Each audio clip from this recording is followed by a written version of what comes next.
Салам алейкум, урматтуу мекендештер, бир туугандар. Биз айлардын султаны болгон Рамазан айында турабыз. Бул Рамазан айы ушундай бир кечиримдүүлүктөн, боорукерликтен, мээримдүүлүктөн, ушундай бир жакшы адамзат өзүнө бир көбүрөөк пайдалуунун айы болуп эсептелет ар бир мусулман үчүн.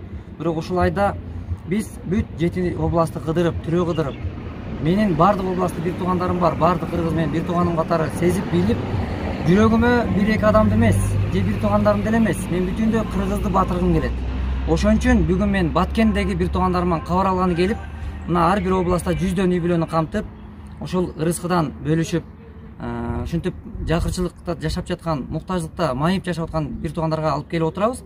Бирок ошону менен эле бирге бизден bundan bir жыл мурун биздин Милан экөөбүздүн ортобуздагы мамилебиз бир канча адамдарды капа кылып, же болбосо отурган бир туугандарыбызды сарсанага салган болсок, ошол эле Миландын ата энесин, менин ата энемди жана ошондой эле коомчулуктагы канчалаган бизден көңүл борборунда болуп кыжаалат кылып койгон болсок, биз элибизден, журтубуздан ага ини катары бири-бирибизди кечиришип, жана элден дагы кечирим сурап коюуну туура көрдүк. Себеби бул кечирим айы болгондуктан мына ушул кадамга барышты туура көрүп отурам.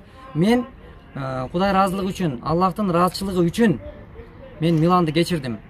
Кудайдын ыраазычылыгы үчүн мен Миланды кечирдим. Кудайдын ыраазычылыгы үчүн Миланды кечирдим. Себеби мен эмдиги жыл корозого чейин бармынбы жокмунбу Кудай билет. Милан барбы жокпу Кудай билет. Баарыбыз. Ошон үчүн ошого бир кечиришип жашаган бул жакшы жашоо болот.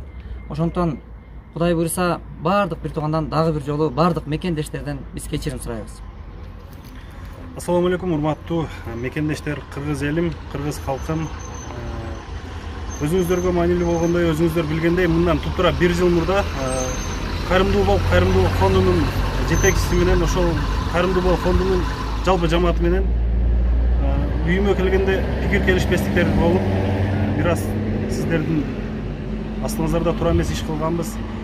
Бул үчүн күндөр өтүп, бүгүнкү күндө дагы орозо күнү, улуу орозо күнү, айт майрамы күнү Кайрымдуу бол фондунун жетекчиси Азамат Байматов мына Баткенге келип калыптыр.